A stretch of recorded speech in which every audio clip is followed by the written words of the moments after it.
Siang. Masuk. Duduk Jo. Jadi sesuai yang terang bahas kemarin, DP tugas kali ini tinggal berapa? Di akhir orang jadi pakai kesimpulan. Harusnya pakai sih, kan ini for recap hasil keseluruhan materi. Teo dan Crystal dong bagaimana? Ada halangan kayaknya. Yo, tadi Teo bilang ada acara keluarga kata, jadi nggak bisa. Oh iya, coba ajak dari Zoom Jo. Soalnya nih tugas harus ada 2 orang.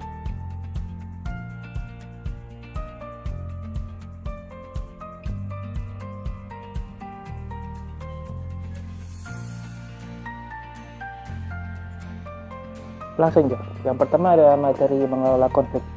Jadi ada yang bisa jelaskan mengenai topik atau bahasan dalam poin-poin ini?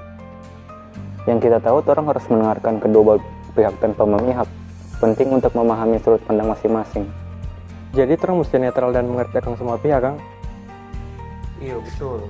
Misalnya tanya pada orang, apa yang bikin merasa nggak terganggu? Jadi orang bisa tahu masalah sebenarnya. Kong kalau setahu dari masalah dan bagaimana?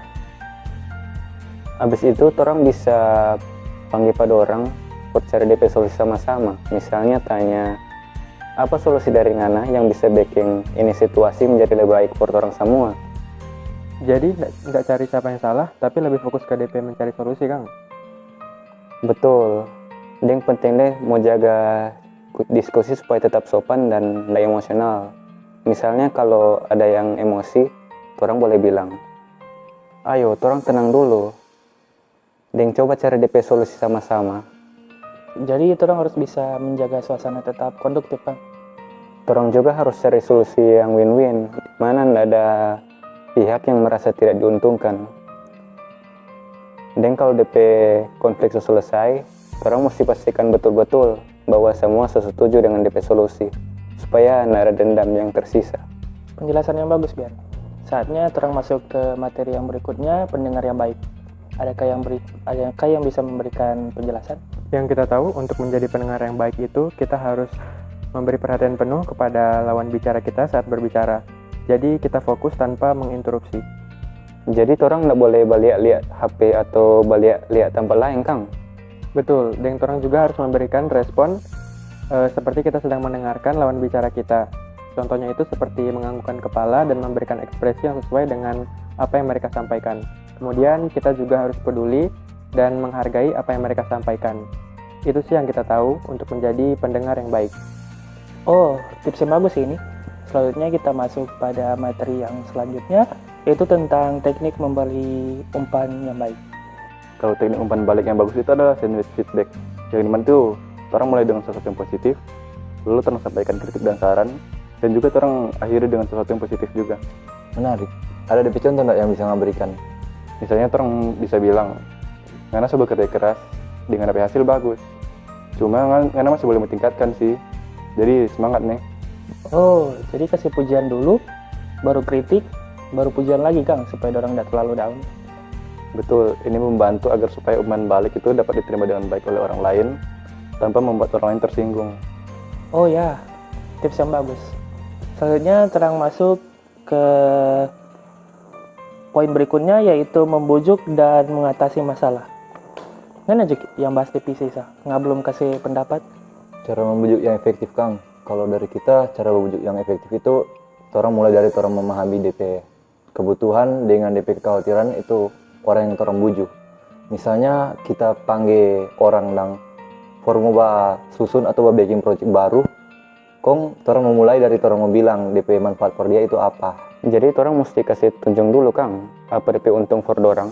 Betul, orang bisa bilang orang project ini bisa kasih ngana kesempatan baru atau pengalaman baru for ngana mau berkembang. Jadi orang bisa tahu apa yang orang dapatkan. Kalau cara mengatasi masalah dong bagaimana? Untuk mengatasi masalah orang perlu fokus dulu pada DP solusi, bukan pada DP masalah sendiri. Pertama orang itu identifikasi dulu DP masalah dengan jelas. Misalnya orang proyek ini siapa boleh terlewat DP deadline. Jadi orang mesti tahu dulu DP akar masalah, Kang. Iyo, habis itu panggil semua pihak untuk brainstorming solusi. Misalnya bagaimana kalau orang coba buat jadwal yang lebih realistis, dia mau pastikan semua tim tahu DP tanggung jawab masing-masing. Oke, untuk bahasan tim dan grup akan dibawakan oleh Krisel lewat via Zoom. Perbedaan antara tim dengan grup itu kalau tim mempunyai tujuan bersama yang jelas dan anggotanya berkolaborasi. Kalau grup itu secara individual dengan tujuan itu berbeda dengan tidak bekerja sama dengan erat. Komunikasi di tim juga lebih terkoordinasi, sedangkan di grup tidak selalu begitu. Keterikatan emosional di tim itu lebih kuat karena ada tanggung jawab bersama, sedangkan di grup itu lebih lemah. Lanjut ke materi poin komunikasi efektif. Komunikasi efektif itu orang menyampaikan pesan dengan jelas dan menjadi pendengar yang baik supaya orang tidak gampang salah paham. Oh, jadi yang penting bukan cuma bicara, Kang, melainkan mendengarkan orang lain juga. Betul, orang juga harus paham pentingnya memahami konteks dan emosi saat berkomunikasi, bukan hanya dari DP kata-kata, melainkan juga DP nada bicara dengan DP bahasa tubuh. Yang terakhir kita akan membahas mengenai kesimpulan, di mana yang menurut kita semua materi itu terhubung satu sama lain. Betul, mulai dari komunikasi efektif yang menjadi dasar dalam berkomunikasi. Iya, kalau orang-orang mau komunikasi dengan jelas, tidak mau terjadi salah paham. Dan jadi pendengar yang baik lah itu penting. Kalau orang nak dengar baik-baik, susah orang mau paham orang bermaksud. Betul, kalau ndak dengar baik-baik orang ndak bisa memberikan umpan balik yang benar. Feedback yang baik harus tetap jujur tetapi tetap konstruktif. Jadi orang boleh memperbaiki diri tanpa merasa tersinggung. Dan kalau mau buju dan menyelesaikan masalah, orang juga harus memperhatikan apa yang penting bagi orang lain juga kan? Betul, kalau orang tahu apa yang orang butuhkan, orang jadi gampang mencari solusi yang orang setujui. Oh iya, dengan soal tim dan grup orang mesti tahu kapan orang mesti kerjasama penuh dengan kerjasama sendiri. Iya, di tim orang harus saling mendukung dan kerjasama supaya orang mencapai orang tujuan sama-sama atau orang hasil dari orang tim.